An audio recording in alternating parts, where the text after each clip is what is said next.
बोले प्रभु हम कहां रहें, कहां रहें? तो वाल्मीकि जी मुस्कुराए, बोले राघव मैं तुमसे एक प्रश्न पूछता हूं। क्या प्रश्न है गुरुदेव आपका? बोले मैं ये पूछता हूं आप कहां नहीं हो ये बता दो। आप तो कड़कड़ में रहते, ईश्वर अंश जीव अविनाशी, समस्त जीवों में आपका निवास है, कहां नहीं हो वो स्थान बता दो।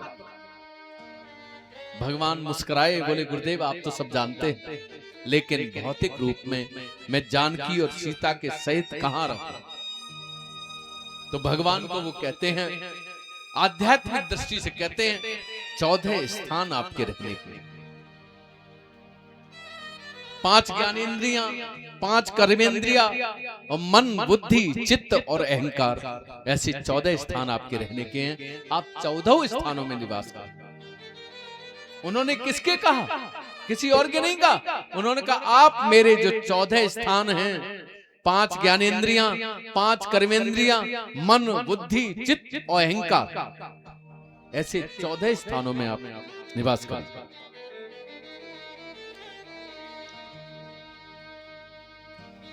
तब भगवान से वो कहते हैं और सुनो प्रभु, जिनके नेत्र हर समय आपके दर्शन ही चाहते हैं, ऐसे भक्तों के हृदय में निवास करें। जो कथा सुनते हैं, पढ़ते हैं, कथारत रहते हैं, आप उनके हृदय में निवास करें। जो कोई भी चीज प्राप्त करने के पश्चात भगवान का भोग लगाकर पाते हैं, आप उनके हृदय में निवास करें। जो आपका स्थान देखते ही, आपको देखते ही शीश नवाते हैं, उनके हृदय में आप निवास करें। जो ब्राह्मणों का सम्मान करते हैं, गौ की रक्षा में तत्पर रहते हैं, आप उनके हृदय में निवास करें। और जिनके चरण केवल तीर्थ यात्रा रत रहते हैं, आप उनके हृदय में निवास करें। जिनके कपट दंभ नहीं माया, जिनके कपट दंभ नहीं माया, लोभ न मोह न राम द्रोहा, लोभ राग। जिसके जीवन में कपट नहीं है, छल नहीं है, मोह नहीं है, लोभ नहीं है, मोह नहीं है,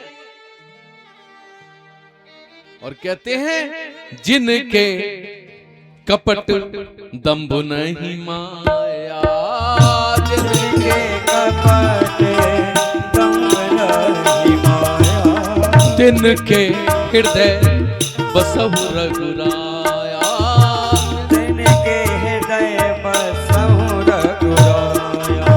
काम क्रोध लोभ मोह अहंकार नहीं है जिनके जीवन में, जिनमें लोभ नहीं है, किसी प्रकार का क्षोभ नहीं है, प्राप्त होने पर प्रसन्न ना होते हैं और खो जाने पर जो दुखी ना होते हैं, ऐसे। और जिनके जीवन में कपट दंभ नहीं है, चाल फरेब नहीं है, आप उनके हृदय में बसो। और क्या सबके प्रिय, सबके हितकारी, सुख दुख शरीर प्रशंसा भाव, जो हमेशा समदर्शी भाव से रहते हैं, आप उनके हृदय में निवास करें। और कह दिया वैसे आप जाहि न चाहिए कबहु कछु, तुम सम सहज सने बसहु निरंतर तासुमन सोराउर निजगे। जिसे कुछ नहीं चाहिए, जिसका भाव कभी कुछ मांगने का नहीं रहता है, जो प्राप्त है वही पर्याप्त है, जिनका ये भाव है, आप उनके हृदय में निवास करें प्रभु।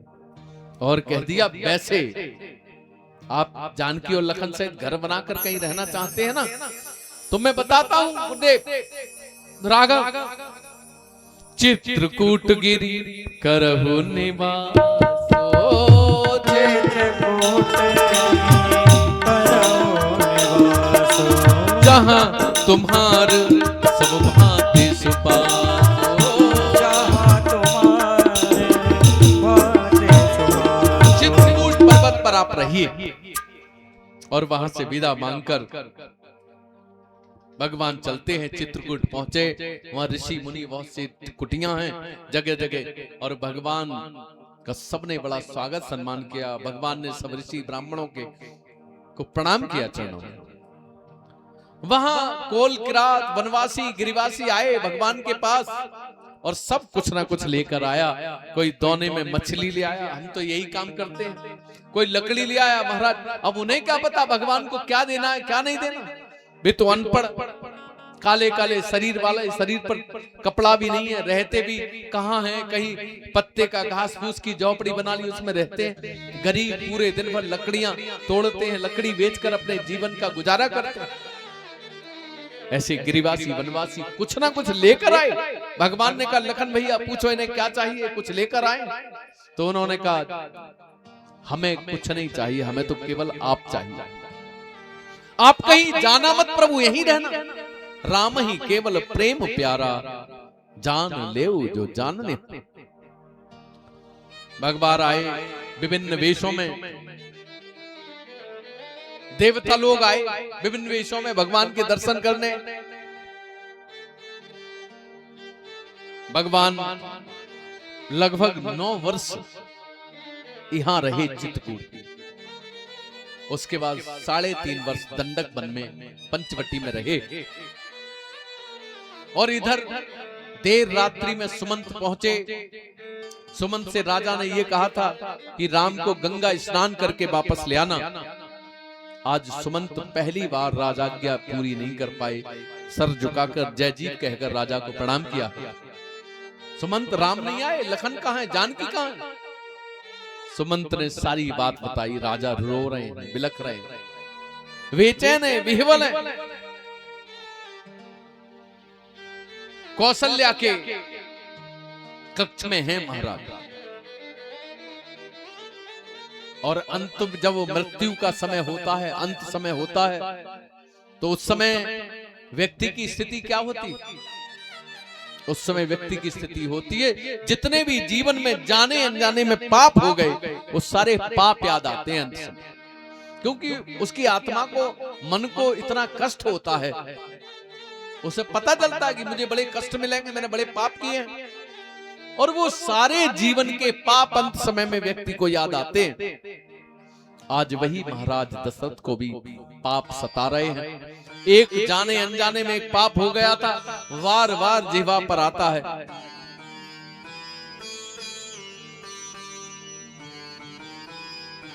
और कौशल्या से कहते रानी रानी रानी देख देख, वो 2 अंधे बूढ़े बुढ़िया मुझे डंडा दिखा रहे हैं। देख देख देख, इधर आ गए, इधर आ गए चारों तरफ। कौशल्या कहती किधर है, कहां है? आज वही श्रवण कुमार का जो हत्या हो गई थी धोखे से, उनके पिताजी माताजी ने श्राप दिया था, पुत्र वियोग में महाराज तड़प तड़प कर मरेंगे आप, तड़प तड़प कर मरेंगे, तड़प तड़प कर मरेंगे। आज वही चीज आज बार बार राजा को परेशान करता। तापस अंत साप सुधे आयु, कौशल्य ही सब कथा सुना। केकई को तो जिस समय श्राप मिला था उसके अगले दिन कथा सुना दी थी सब। तभी तो केकई ने वनवास सोचा था। उसका एक कारण यह भी था। और आज कौशल्या को सारी कथा सुना रहा, रो रो कर कथा सुना रहा। कौशल्या सरयू एक युवा राजकुमार, एक युवा का शब्द वेदी बाण से धोखे से मेरे द्वारा मृत्यु हो गई, उसकी हत्या हो गई।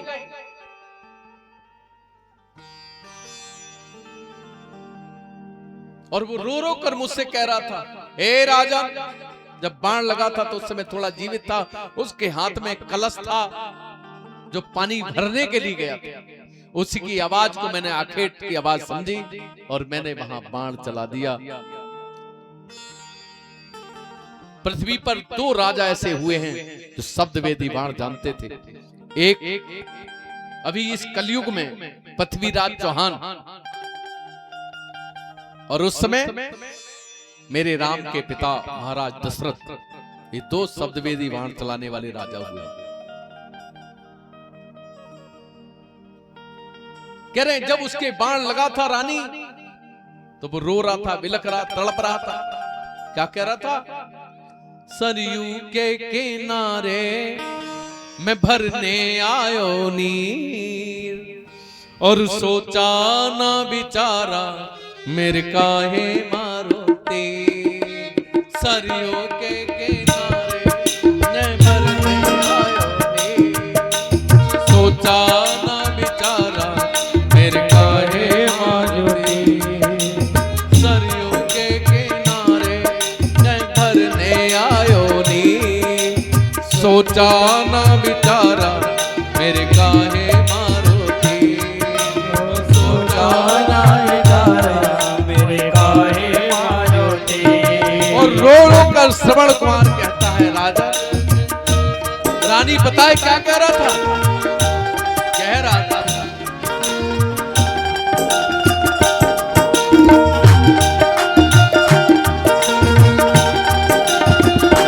वो कह रहा था, रानी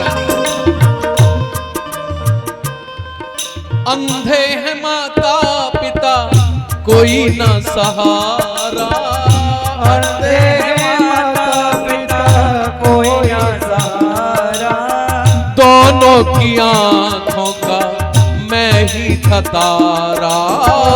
दोनों की आंखों का मैं ही था तारा। चला नहीं जाए, हाँ चला नहीं जाए, कलेजा हो रही पी, और सोचा ना बिचारा मेरे काहे मारो तीर। और सोचा ना बेचारा मेरे काहे मारो तीर। रो रो कर श्रवण कुमार कहता है,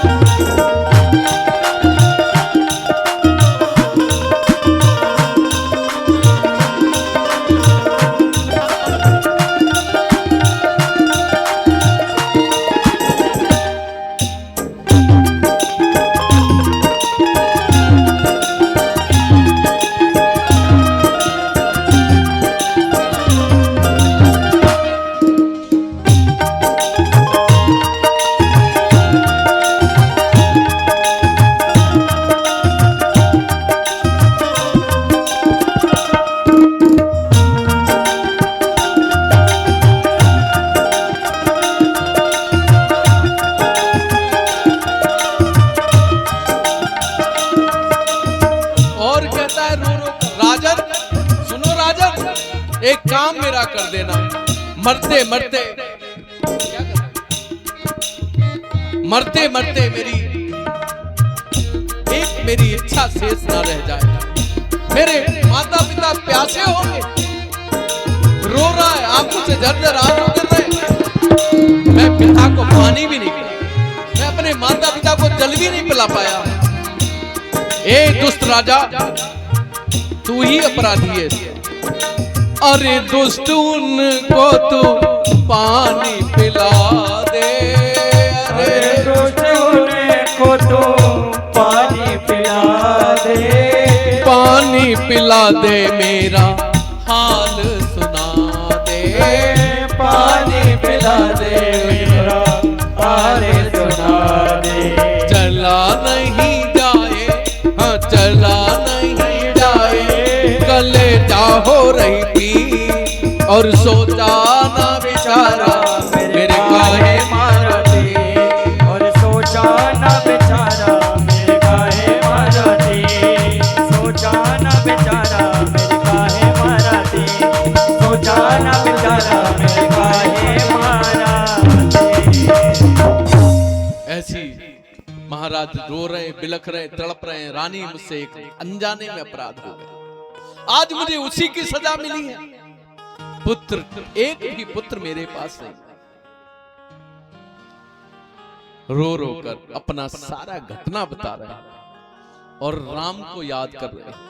राम राम कही राम कही, राम राम कही राम, तनु परिहरि रघुवर विरह, राव गयो सुरधाम।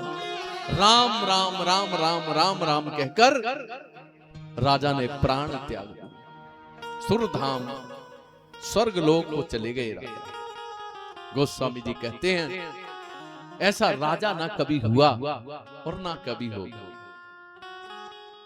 जिसने जीते भी फल प्राप्त किया और मृत्यु में भी फल प्राप्त किया। जियत मरत फल दशरथ पावा, जियत मरत फल दशरथ पावा, अंड अनेक अमल जस छावा, अंड अनेक अमल जस पावा। जीते मरते दोनों समय राजा दशरथ ने फल पाया है। क्या फल पाया? जियत राम विधु बदन ने हार, जीते समय भगवान के दर्शन करते रहे। जब जीवित रहे तो वे भगवान के दर्शन करते रहे, और जब मृत्यु हुई तो जाते जाते राम राम कहे, राम कहे, राम राम कहे रहे। मरते समय भी भगवान का ध्यान है, भगवान का नाम है जीवा पर। ऐसा कौन पुण्य भागी होगा जो जीते जीते और मरते मरते राम में ही रहा। जन्म जन्म मुनि जतन कराई, इतने जन्म जन्मांतर यत्न प्रयत्न करते जाप करते वाले लोग भी अंत में राम नाम मुख से नहीं आता। वशिष्ठ जी आए, शरीर को कढ़ाई में रखाया गया। भरत शत्रुघ्न को बुलाया। भरत और शत्रुघ्न ने वशिष्ठ जी के अनुसार विधि विधान से राजा का अंतिम संस्कार किया, दशगात किया, 10वां 13वीं की, और उसके बाद एक सभा बुलाई गई।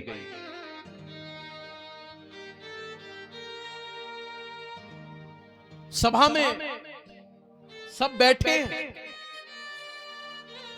सारे सभासद बैठे हैं। गुरुदेव का सबसे ऊंचा आसन है, राज सिंहासन खाली है। शोक सभा बुलाई है भरत ने। तीनों माताएं श्वेत वेश में बैठी हैं।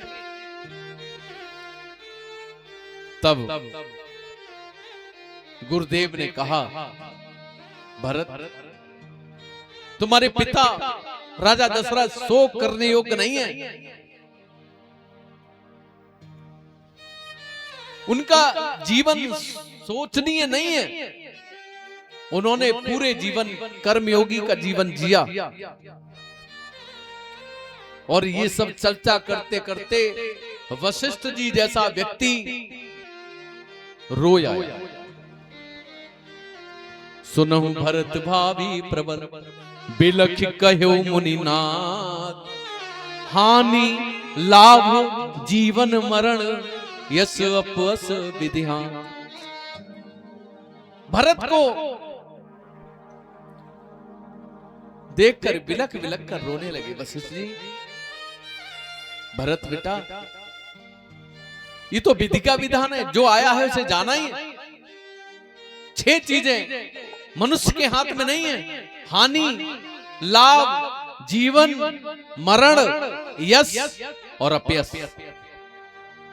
ये 6 चीजें मनुष्य के हाथ में नहीं है, ये 6 चीजें भगवान ने अपने हाथ में रखी हैं। इसलिए तुम्हारे पिताजी शोक करने योग्य।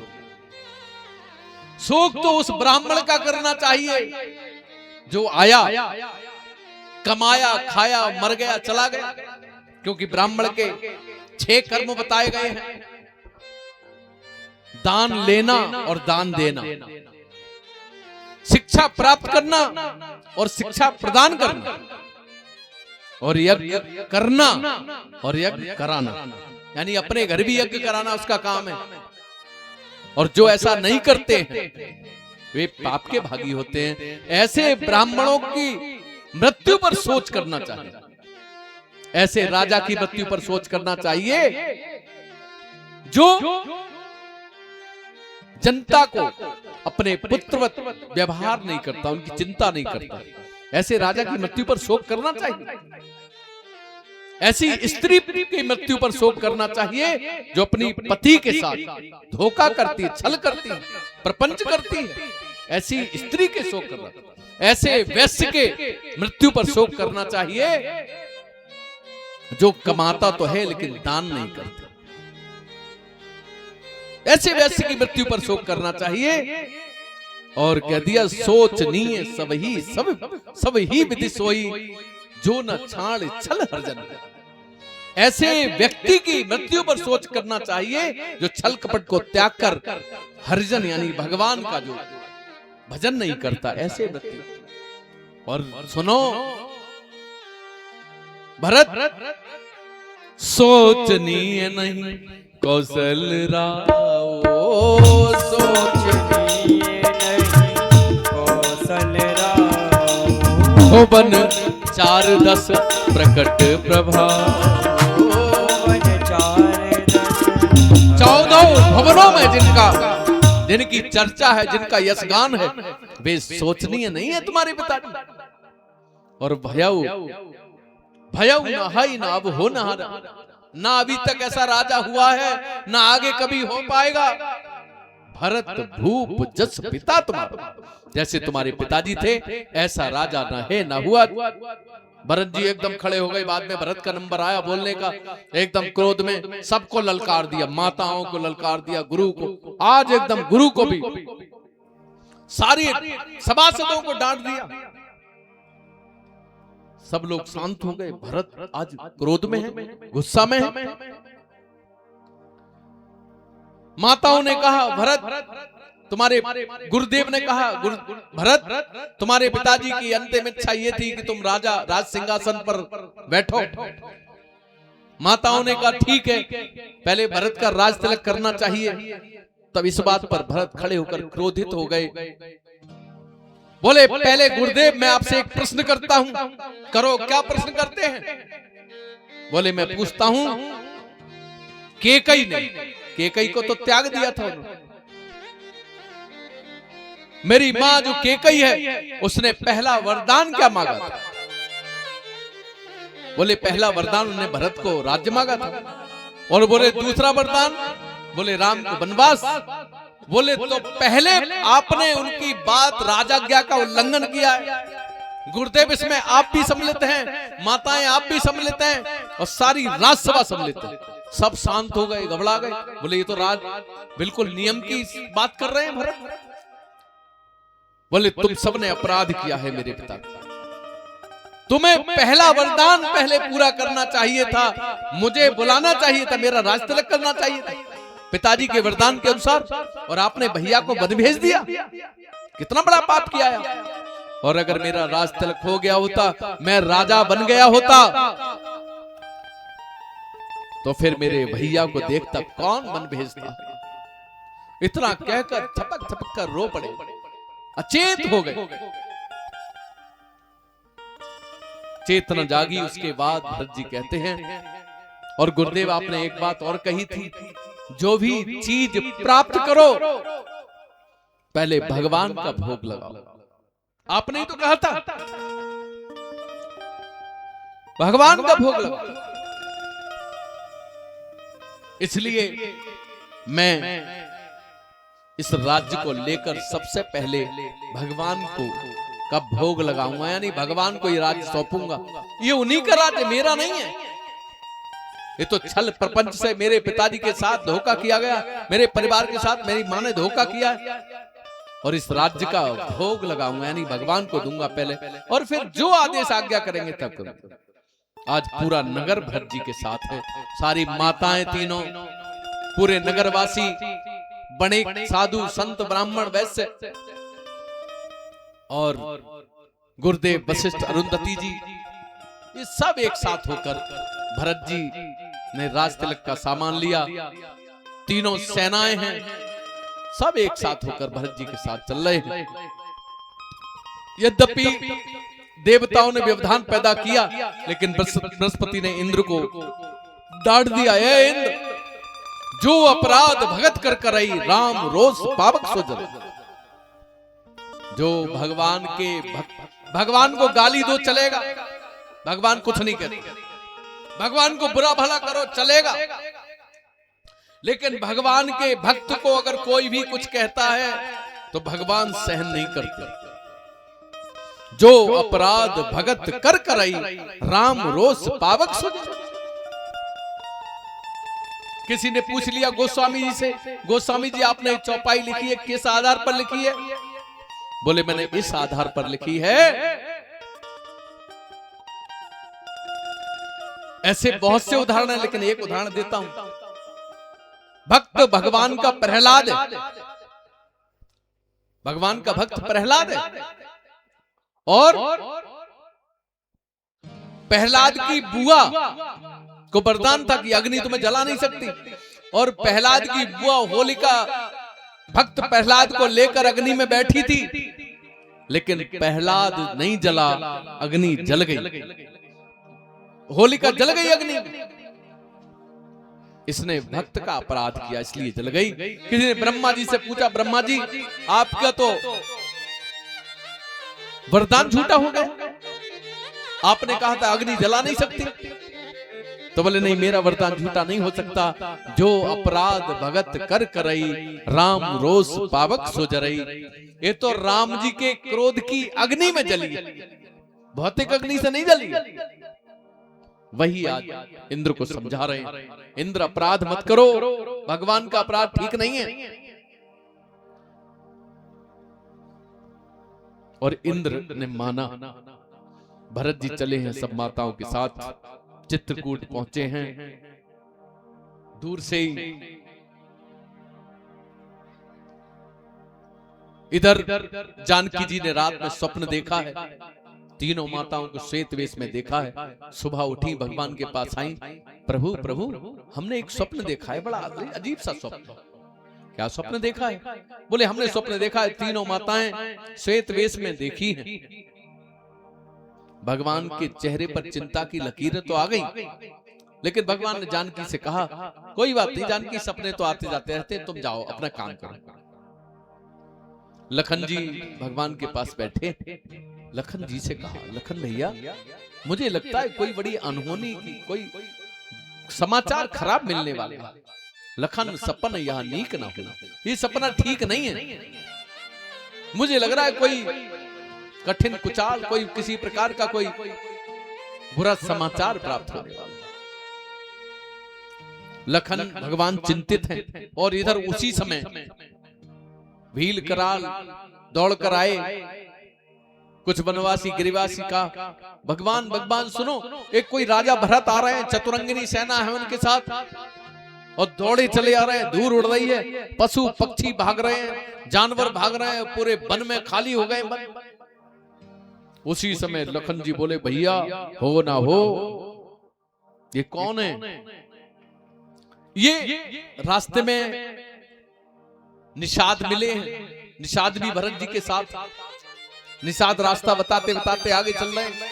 तो लखन जी कह रहे हो ना हो, ये भरत केकई का बेटा है, ये आपको मार के अपना राज्य निष्कंटक करना चाहता है, इसलिए आ रहा है सेना लेकर। लेकिन भरत जी सेना लेकर इसलिए आए थे कि भगवान का वहां रास्ते तिलक करेंगे तो गार्ड ऑफ ऑनर दिया जाता है, सलूट दिया जाता है, इसलिए भरत जी सेना लेकर आए। लेकिन उसका गलत अर्थ में, और वहीं पर खड़े हो गए, तीर धनुष पर बाण चला लिया, चीखने लगे, चिल्लाने लगे, भैया अगर शंकर जी भी सहायता करने आएंगे तो उन्हें भी रण में मार दूंगा, आपकी कसम खाकर कहता हूं। भरत ने आपकी तरफ नेक भी निकाला, आज मैं भरत को नहीं छोड़ूंगा। उसकी हिम्मत कैसे बढ़ गई, सारा राज्य सब कुछ उसे छोड़कर आए थे, फिर भी यहां भी चैन से नहीं रहने देगा वन में। तब आकाशवाणी हुई, लखन वास्तव में तुम कुछ भी कर सकते हो, लेकिन ये विचार मन से त्याग दो। भरत इसलिए नहीं आ रहे, भगवान ने भी भरत को समझाया, तात भरत सब विधि सब साथ, भरत तो साधु है, भरत का तो मेरे चरणों में प्रेम है, अनुराग, भरत साधु है, भरत ऐसा सोच भी नहीं सकता। और रास्ते में भरत जी को भारद्वाज ऋषि भी मिले, बड़ा स्वागत सम्मान किया है। और भरत जी जब चित्रकूट के निकट आए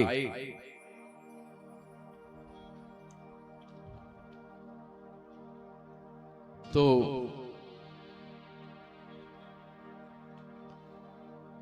इनका संकल्प सुनकर राम जी दुखित हो गए। लखन जी का संकल्प कह दिया, भरत मेरे कुल का हंस है, भरत हंस रविवंश तड़ागा, जन्म कीन्य गुण दोष विभागा।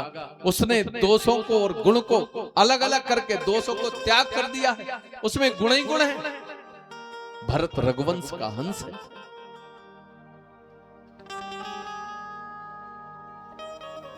इधर 2 कुर्सियां ला दो शायद लोग माताओं, ये दे दो, एक जो कुर्सी रखी।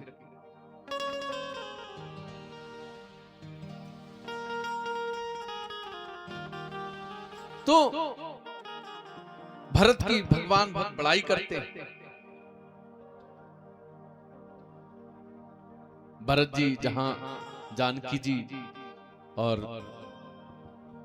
लखन राम हैं, वहां भरत जी चलते हैं। जाने की हिम्मत नहीं पड़ रही है, भगवान की तरफ सीधे सीधे नहीं जाते।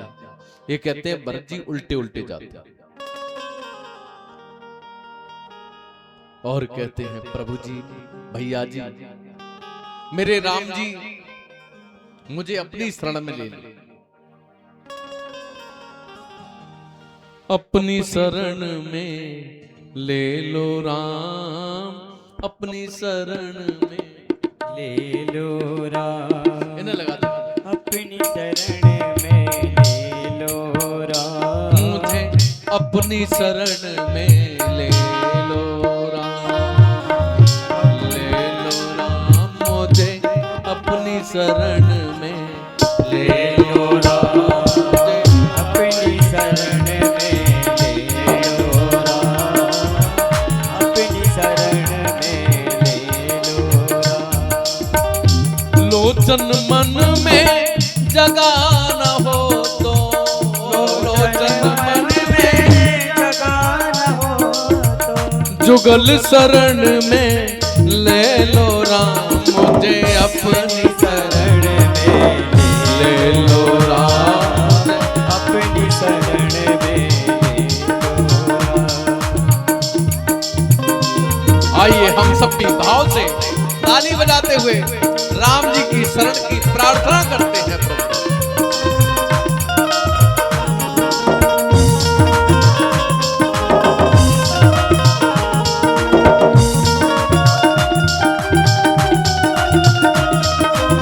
रो रो कर भरत कहते हैं,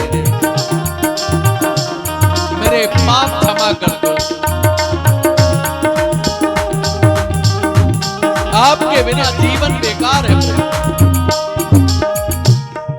और कहते हैं, जीवन दे के जाल बिछाया, जीवन दे के जाल बिछाया, रच के माया नाच नचाया, जीवन दे के जाल बिछाया, रच के माया नाच नचाया। चिंता मेरी तभी मिटेगी, चिंता मेरी तभी मिटेगी, जब चिंतन में ले लो राम, मुझे अपनी शरण में ले लो राम, मुझे अपनी शरण में ले लो राम, अपनी शरण में। सब गाइए भाव से। शरण तो केवल राम की ही चाहिए।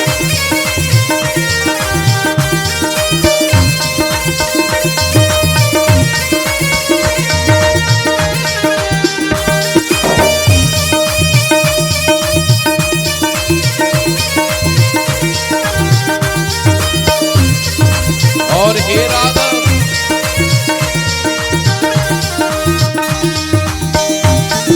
जय हो।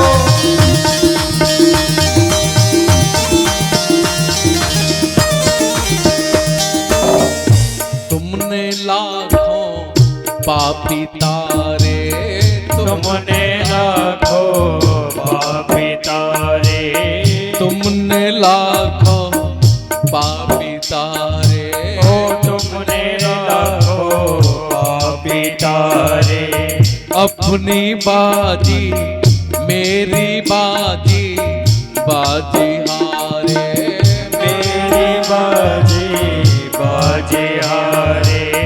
मेरे पास न पुण्य की पूंजी, मेरे पास ना पुण्य की पूंजी। मधु पूजन में ले लो राम मुझे अपनी शरण में ले लो राम, मुझे अपनी शरण में ले लो राम, अपनी शरण में ले लो राम। हे राम अपनी शरण में ले लो राम।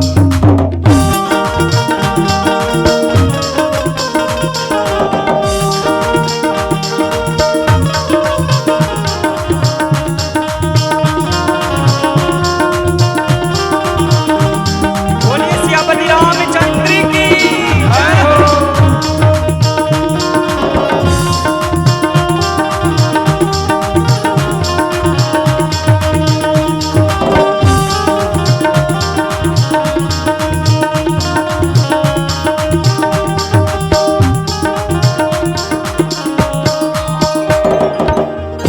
घर घर अटके दर दर भटके, घर घर अटके दर दर भटके।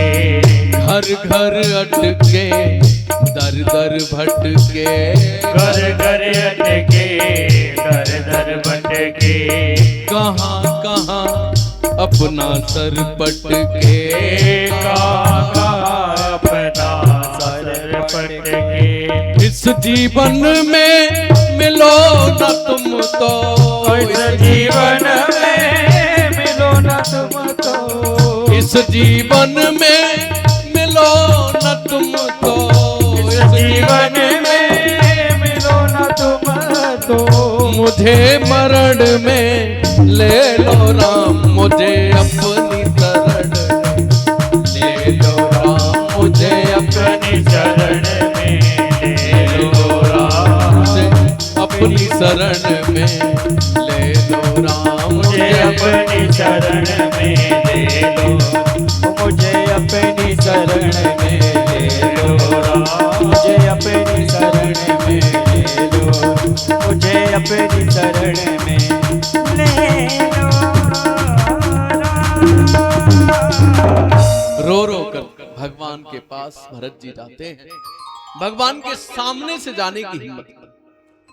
भगवान जहां बैठे हैं पीछे से भरत जी, लखन जी सामने बैठे हैं, भरत जी बैठे हैं, राम जी बैठे हैं, और जिधर राम है राम जी लेटे हैं ऐसा कहते हैं। और राम के सिर की तरफ से भरत जी उनकी कुटिया में प्रवेश करना चाहते हैं, लेकिन उल्टे भगवान मेरा चेहरा कैसे देखे, मेरे कारण से परिवार में सारी उपाधि हुई है, सारी उपाधियों का जड़ तो मैं ही हूं। मेरे कारण मेरे भैया वनवास चले गए, पिताजी की मृत्यु हो गई, मेरी 3 माताएं विधवा हो गई, मेरा घर परिवार बिखर गया, इसका सबका कारक तो मैं ही हूं। भगवान मेरा मुंह क्यों देखेंगे? भगवान ने मुझसे अगर 2 बात भी कर ली तो भी बड़ी बात। और इस प्रकार से रोते हुए विलखते हुए भरत जी कुटिया के कक्ष में प्रवेश नहीं कर पाते, गिर जाते। लखन जी ने देखा भैया भरत भैया, और जैसे ही देखा भगवान उठे और दौड़ कर गए, भरत को गोदी में लगा। जब गए भगवान की स्पीड इतनी तेज थी, हला चला आ सकती, पृथ्वी डगमगा सकती थी, इसलिए भगवान के अंग वस्त्र धनुष तीर शंख सब गिर गया जगह जगह। उसने पृथ्वी को थामा,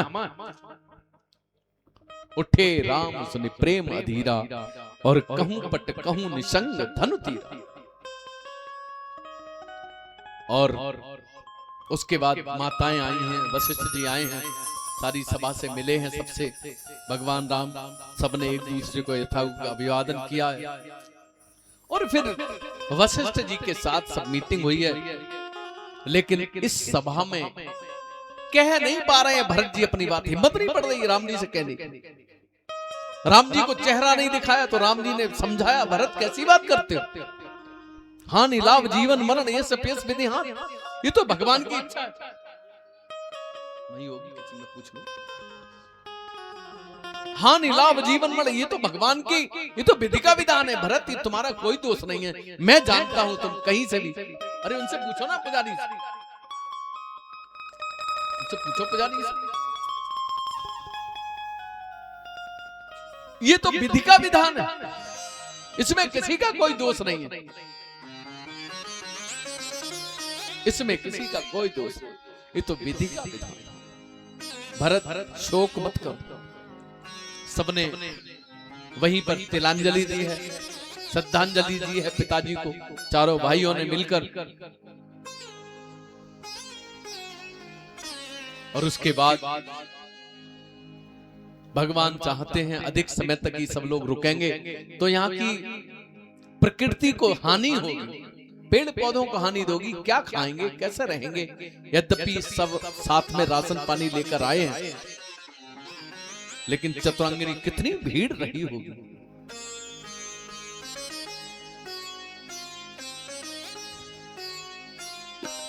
तब जैसे ही मीटिंग में चर्चा होना शुरू हुई, उसी समय जानकी जी के पिताजी जनक और सुनैना का प्रवेश हुआ। जैसे ही राम ने सुना मेरे सास और ससुर आ रहे हैं, तो राम जी को थोड़ा सा मन में संकोच हुआ, क्योंकि जानकी का मेरे साथ जो विवाह किया है, जानकी के पिताजी माताजी ने, वो कहीं वनवास के लिए किया था, वो तो राजभोग के लिए किया था। लेकिन आज जानकी वन में है, मैं क्या उत्तर दूंगा, कैसे मुंह दिखाऊंगा अपने पिताजी, पिता के स्वरूप ससुर जी को।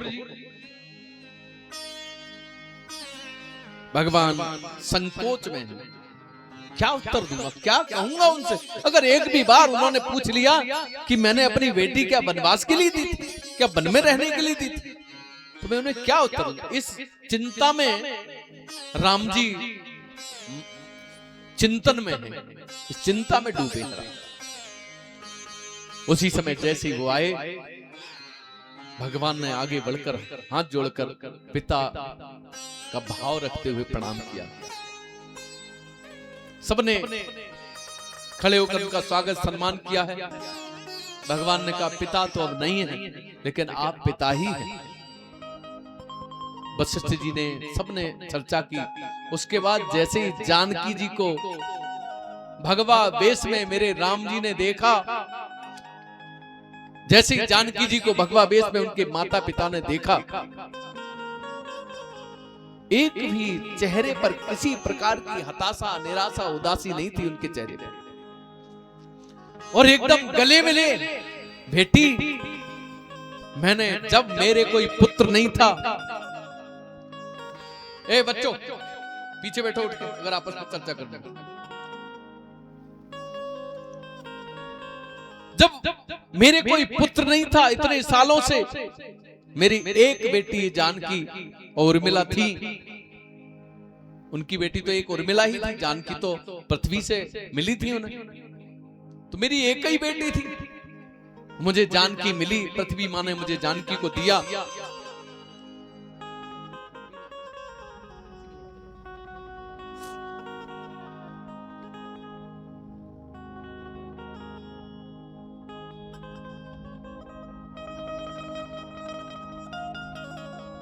मैं सोचता था मेरे कोई पुत्र नहीं है, पुत्र नहीं है, लेकिन आज मुझे लगा कि अगर पुत्र होता तो एक कुल को तारता है, एक कुल का यश सम्मान बढ़ाता है पुत्र। लेकिन आज पुत्री हृदय से लगाकर, नेत्रों से जल जल, आंखों से आंसू बाहर आना चाहते हैं। बेटी, आज तुमने दो दो कुलों को पवित्र कर दिया। पुत्री पवित्र किए कुल दो,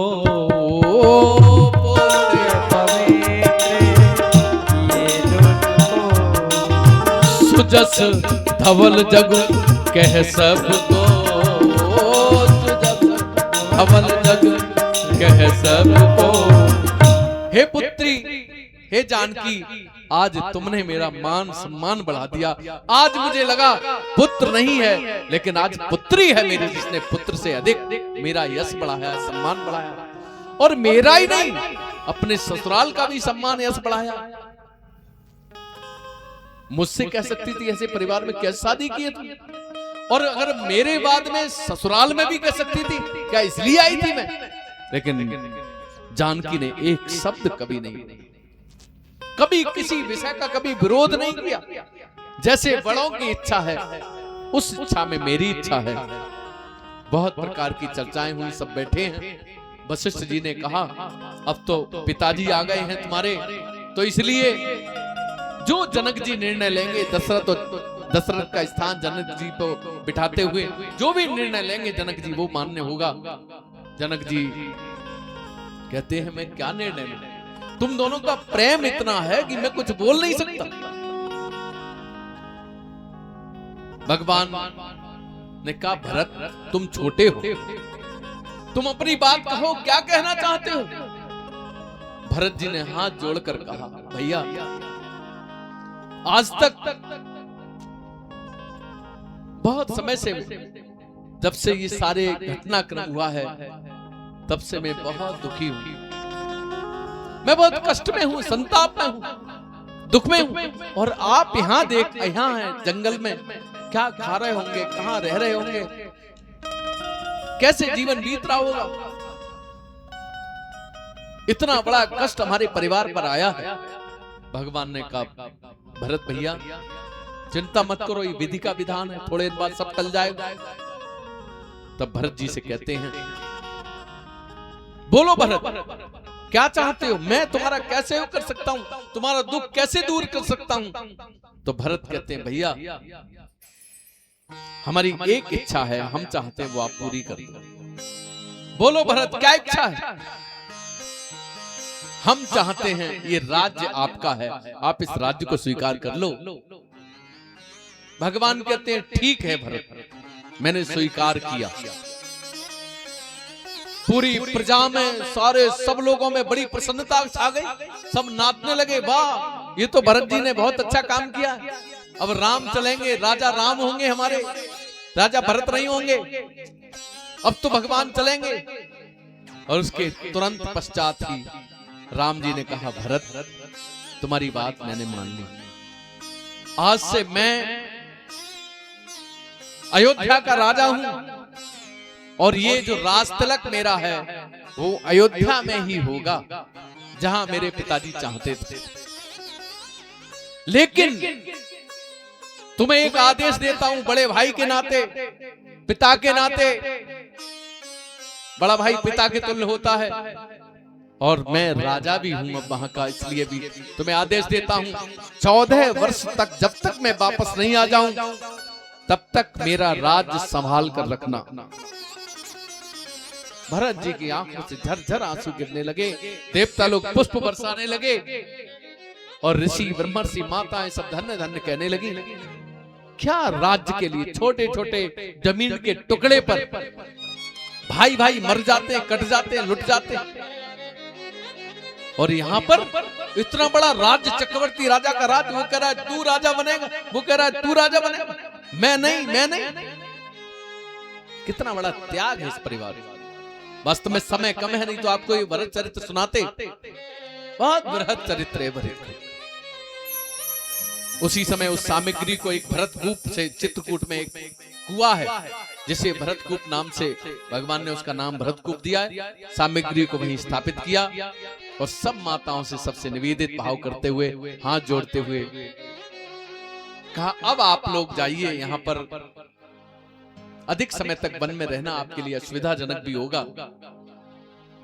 भरत जी चलने लगे तो भगवान के चरणों में गिर गए, प्रभु मैं तो किसी प्रकार का, मुझे आदेश कौन करेगा, आज्ञा कौन देगा? बोले गुरुदेव है तो। बोले मुझे कोई ऐसा चिन्ह दीजिए जिन्हें मैं अपने भाई, बड़ा भाई समझकर, उस चिन्ह को साकार स्वरूप मानकर मैं राज्य का संचालन करूं। भगवान ने खड़ाऊं दे दी, और खड़ाऊं भरत जी ने सिर पर रखी, सीता राम समझकर उन्हें भरत जी अपने साथ ले गए हैं। और भरत जी ने वहीं संकल्प कर लिया, मेरे प्रभु अगर वन में रहते हैं तो मैं नगर में कैसे रह सकता हूं। और भरत जी भी 14 वर्ष तक वन में रहे, नंदी वन। वहां पर उन्होंने झोपड़ी बनाई घास फूस की और उसमें रहते हैं। वहां एक स्थान है जिस पर कोई भी काम राजकाज का वहां रखा जाता है, जहां भगवान की चरण पादिकाएं रखी गई हैं, ऊंचे स्थापित किया है। डेली तिलक चंदन करते हैं, आरती उतारते हैं चरण पादुकाओं की। और भरत जी जमीन पे नहीं सोते हैं, 3 फीट गहरा जमीन में गड्ढा कराया, उस पर घास फूस बिछाया, कुसा बिछाया ऐसी सावत, और भरत जी उस पर लेटते हैं। किसी ने पूछा, भरत भैया अरे आप इतना नीचे गड्ढा करके क्यों लेटते हो, क्या बात है? तो बोले, मेरे भाई जमीन पे लेटते हैं, गुरु की और भाई के बराबर, पिता के बराबर, बड़ों के बराबरी ये ठीक नहीं मानी जाती। पिता की, भाई की, गुरु की बराबर बैठना लेटना भी ठीक नहीं होता, ये खराब माना जाता है। इसलिए उनसे नीचे मैंने अपना स्थान बनाया। वे भूमि पर रहते हैं, मैं भूमि से नीचे सोना चाहता हूं। भरत जी खाते क्या हैं? जो गायों को अनाज दिया जाता है, गेहूं, जौ, और गाय के गोबर में साबुत जो दाने निकलते हैं, उन गोबर के दानों को बीन के निकालकर उसे पीस कर उसकी रोटी बनाकर खाते हैं। कहते हैं, मैं तो जो प्रकृति ने दिया है वो भी खाने योग्य नहीं, वो तो भगवान के लिए। ऐसा भरत जी का एक एक चरित्र इस परिवार में त्याग और तपस्या से भरा हुआ, अथाह त्याग और तपस्या। कथा तो मन नहीं मानता, 1-2 प्रसंग आपको जरूर सुना। एक दिन भरत जी की पत्नी मांडवी भरत से मिलने आई, रात्रि में कोई देख ना ले, और आई भरत जी से मिलने के लिए। द्वारपाल वहां थे, द्वारपाल ने दौड़कर अंदर जाकर समाचार दिया। भरत जी से कहा, मांडवी जी आई हैं आपसे मिलने। तो भरत ने वहीं दरवाजे के अंदर खड़े थे भरत, मांडवी से कहा, बाहर ही रहो, क्या बात है, क्यों आई हो? तो मांडवी ने कहा, बहुत समय हो गया, आपको देखा नहीं था। आंखों में आंसू भर के बोली, बहुत समय से आपको देखा नहीं था। तो उन्होंने एक ही बात कही, लखन को देखा है? उर्मिला ने क्या लखन को देखा? उर्मिला तो बिल्कुल, तुम्हें ये तो पता है हम यहां पर हैं, तुम्हें हमारा समाचार तो मिलता है, मेरे प्यारे लखन को तो समाचार भी नहीं है। राजकाज में बाधा पड़ेगी, और देखो माँ की सेवा करो, माँ को किसी प्रकार से परेशानी ना हो। और वैसे ही बाहर से ही मांडवी को वापस भेजती। जिस समय भगवान वन से वापस आए थे, राज तिलक हुआ। राज तिलक होने के बाद सब बहनें, माताएं सब, गुरुदेव, वशिष्ठ जी और सब वानर और जो लोग साथ में थे, पूरी सभा बैठी थी। तो कौशल्या मां ने कहा, आज राम मेरा राजा बन गया है, भरत कुछ चाहो मांग लो, मांडवी मांगो, सुतकीर्ति मांग लो, कुछ जो तुम मांगोगे सो राम देगा। आज खुशी का दिन। सबने जो मांगा सो मांगा। सबसे छोटी बहू सुतकीर्ति ने जो मांगा तो सबकी आंखों में आंसू आ गए। सुतकीर्ति ने कहा, मुझे एक भौतिक वस्तु चाहिए। सब लोग चौंक गए, भौतिक वस्तु? भला राजवधू के लिए कौन सी वस्तु की कमी होगी? भौतिक वस्तु, कोई कपड़ा चाहिए, कोई धातु चाहिए, क्या चाहिए? शत्रुघ्न की पत्नी सुतकीर्ति ने क्या मांगा? उन्होंने कहा, जो आप बन गए थे ना, जो आपके बन वाले कपड़े हैं वो कपड़े मुझे चाहिए। तो वशिष्ठ जी ने कहा, बेटी कपड़े का क्या करोगी उनके? राम जी बोले, क्या करोगी कपड़े का? तो बोली, आने वाली संतति को बताऊंगी, मेरे परिवार में ऐसे भी तपस्वी पैदा हुए हैं, मेरे रघुकुल में ऐसे भी हुए हैं। कैसा प्रसंग चल रहा है? मेरे परिवार में ऐसे भी त्यागी तपस्वी संत हुए हैं जो पारिवारिक रहने के बाद भी उन्होंने अपना यौवन देश समाज और धर्म की रक्षा और सेवा में लगा दिया।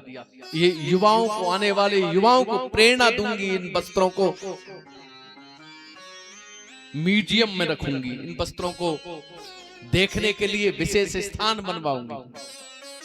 ये त्याग है इस परिवार का। अब सोचो, जिसके छोटे भाई की बहू की ऐसी सोच होगी, उस घर में क्या होगा? एक एक पात्र यहाँ त्यागी है, एक एक पात्र का त्याग है। और सबसे बड़ा त्याग कैकेयी का। इन त्याग से, तपस्या से, वीरता से राम कथा भरी पड़ी। इसलिए जिस घर में प्रतिदिन राम कथा होती है, रामायण होती है, उस घर में किसी भी मैंने पहले दिन बताया, वो तीर्थ रूप हो जाता है। उस घर में किसी प्रकार के विकार नहीं रहते, कोई भूत बाधा नहीं रहती, जहां प्रतिदिन रामायण पढ़ी जाती। भरत जी इस प्रकार से अपना जीवन बिताते हैं। इधर भगवान अरण्य कांड में प्रवेश करते हैं। भगवान एक बार बैठे थे, अपने हाथ से फूल तोड़कर लाए, जानकी जी को बिठाया और जानकी जी का श्रृंगार करने लगे। भगवान सोचते हैं कहीं जानकी जी को यह एहसास ना हो कि श्रृंगार का कोई सामान नहीं। जानकी जी के गले का हार बनाया, कानों की कुंडल बनाए मेरे प्रभु ने, पैरों की पाजेब बना रहे हैं फूल और तिनके से मिला मिला, तिलक बनाया, सब चीज बहुत सुंदर जानकी को सजाया है। आज जानकी जी को देखते ही बनता है, इतनी सुंदर लग रही है।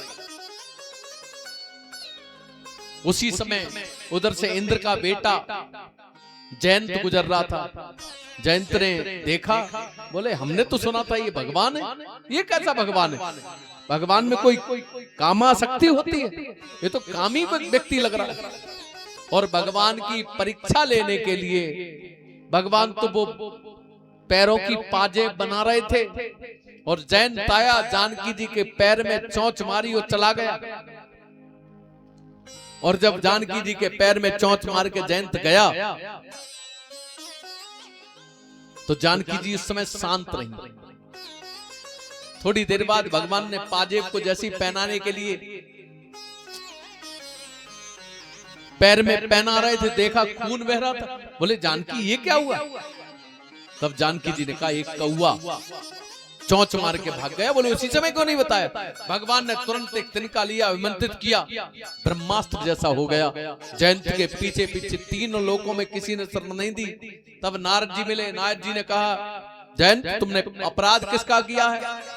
बोले अपराध तो मैंने जानकी जी का किया है, राम जी का किया है। तो बोले उनकी शरण लो।